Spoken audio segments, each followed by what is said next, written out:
Second इसमें क्या बात होती है, अब फ्रांस सपोर्ट कर रहा है ब्रिटेन को, तो फ्रांस को भी कुछ बदले में मिलेगा ना।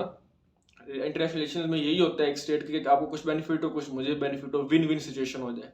तो फ्रांस को इसके बदले यही मिल रहा था कि ब्रिटेन ने कहा कि मैं आपको सपोर्ट करूंगा इन द अफ्रीका। अफ्रीका के अंदर जो एक मोरक्कन एक कंट्री था, उसमें जो एक इन्फ्लुएंस ऑफ था उसका, फ्रांस का स्फीयर ऑफ इन्फ्लुएंस था, उसके अंदर आपकी जो पॉलिसीज हैं फ्रांस की, उसको मैं सपोर्ट करूंगा। तो इस तरह फ्रेंड्स, एंग्लो फ्रेंच इंटेंट या एंग्लो फ्रेंच कॉर्डियल जो कि 1904 में होता है, उसको हम डिस्कस करेंगे कि ये क्या था और ये क्यों हुआ। मतलब इसमें जो सेटलमेंट्स होती हैं वो क्या होती हैं एंग्लो फ्रेंच के दरमियान। तो आइए स्टार्ट करते हैं फ्रेंड्स। एंग्लो फ्रेंच, ब्रिटेन और फ्रांस के दरमियान ये होता है सेटलमेंट होता है एक तरह का 1904 के अंदर। और इसमें क्या होता है, इसमें डिफरेंट आप कह सकते हैं कि ग्रीवेंसेस, जो ओल्ड ग्रीवेंसेस होते हैं उनको रिमूव किया जाता है, और डिफरेंट सेटलमेंट होती है, डिफरेंट पॉइंट्स के ऊपर एग्रीमेंट होता है। मतलब इनके काफ़ी पहले ना ओल्ड ग्रीवेंसेस थे, कुछ काफ़ी जो थे ना वो इश्यूज थे, वो ओल्ड ग्रीवेंसेस को, अपने ओल्ड इश्यूज को सेटल करते हैं, और न्यू मतलब अपनी जो होती है दोस्ती, फ्रेंडशिप और रिलेशंस को स्ट्रॉन्ग करने की कोशिश करते हैं इस इंटेंट या इस फ्रेंडशिप के थ्रू, इस रिलेशंस के थ्रू। ठीक है। अब फ्रेंड्स होता है कि सबसे पहले तो ये होता है कि जो फ्रांस होता है वो कहता है कि मैं जो ब्रिटेन है ना उसकी जो इजिप्ट के ऊपर एक तरह कंट्रोल है उसको एक्सेप्ट करता हूँ। मतलब ब्रिटेन की उसको पहले ऑब्जेक्शंस थे ना ब्रिटेन के ऊपर जो इजिप्ट के अंदर है, तो कहता है कि ब्रिटेन की जो इजिप्ट के अंदर पॉलिसीज है मैं उनको एक्सेप्ट करता हूँ और उसको सपोर्ट करता हूँ। ठीक है, मैं कोई उसके लिए ऑब्जेक्शन नहीं करता और मैं उसको सपोर्ट करूंगा। तो इसमें पहली बात ये हुई थी कि फ्रांस ब्रिटेन को सपोर्ट करेगा इन द इजिप्ट में, जिसमें ब्रिटेन का कंट्रोल था, तो वो ब्रिटेन की पॉलिसीज को सपोर्ट करेगा, उसको हेल्प करेगा। सेकंड इसमें क्या बात होती है, अब फ्रांस सपोर्ट कर रहा है ब्रिटेन को, तो फ्रांस को भी कुछ बदले में मिलेगा ना।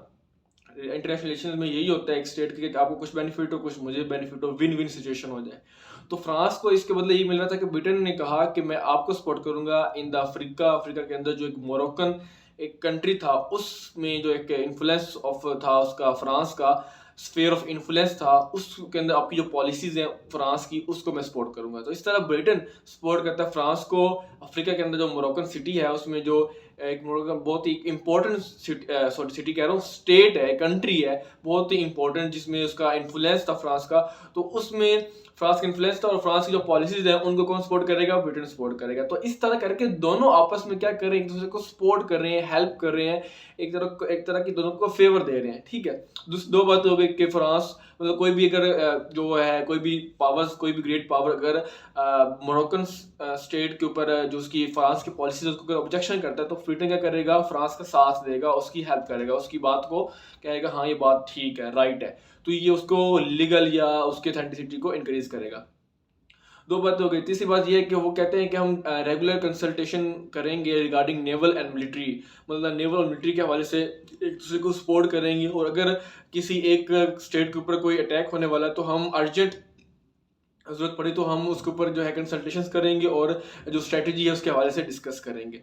तो ये इसके अंदर जो है वो डील होती है इनकी। ठीक है।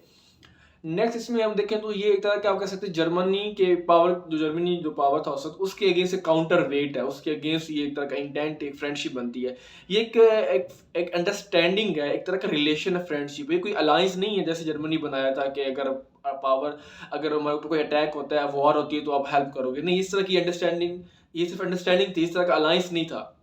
अलायंस में ये नहीं कि एक अटैक करेगा तो आप अपने भी अगर अगर मतलब फ्रांस और ब्रिटेन के दरमियान हुआ है ना अंडरस्टैंडिंग, तो इसमें ये नहीं था कि अगर अटैक होता है एक स्टेट के ऊपर, फ्रांस के ऊपर अटैक होता है, तो ब्रिटेन उसकी सपोर्ट करेगा, उसके ऊपर अटैक कंसिडर किया जाएगा। नहीं, वो वॉर में इंडल्ज नहीं होगा, लेकिन वो वैसे फेवर कर सकता है स्ट्रेटेजी के हवाले से। तो इस तरह करके एक अंडरस्टैंडिंग थी, एक इंटेंट कॉर्डियल इसको कहते हैं एंग्लो फ्रेंच। तो ये एक तरह की होती है जिसमें दोनों की रिलेशन स्ट्रॉन्ग होते हैं। ठीक है, फ्रेंडशिप बनती है, अलायंस नहीं था। और कह सकते हैं कि जर्मनी के खिलाफ एक काउंटर वेट था।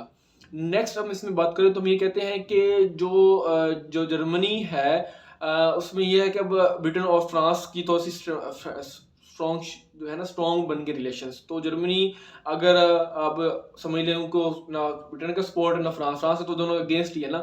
तो इस तरह दोनों एक दूसरे को सपोर्ट करेंगे। ठीक है, कोई भी इशू बनता है तो। नेक्स्ट जो मैं बात करने वाला था मेन, वो ये थी कि जो मोरक्कन स्टेट थी उसमें 1880 से 1880 से लेके काफ़ी स्टेट्स जो थी वो उसके ऊपर इन्फ्लुएंस कर रही थी मोरक्कन स्टेट को। काफ़ी जो स्टेट्स थी, काफ़ी जो ग्रेट पावर्स थी, इस मोरक्कन जो स्टेट है, जो कंट्री है, इसके ऊपर अपना जो रॉ मटेरियल है, जो रिसोर्सेज है, वो गेन कर रही थी। तो ये सिर्फ फ्रांस का जो स्फीयर ऑफ इन्फ्लुएंस नहीं था, ये स्फीयर ऑफ इन्फ्लुएंस बाकी स्टेट्स का भी था, बाकी ग्रेट पावर्स का भी था। तो इसमें इन्होंने कहा कि ब्रिटेन ने कि हम आपको सपोर्ट करेंगे, मोरक्कन के ऊपर आपका ही कंट्रोल होगा। तो इस तरह करके आप कह सकते हैं कि कोई लीगली राइट तो नहीं था इनके पास कि वो मोरक्कन उन्हीं का ही है। बाकी स्टेट्स भी, बाकी ग्रेट पावर्स भी 1880 से, अभी 1904 की बात करें तो तब से देखे सबका पर अपना उन्होंने हिस्सा बांटा हुआ था, तो वो कर रहे थे।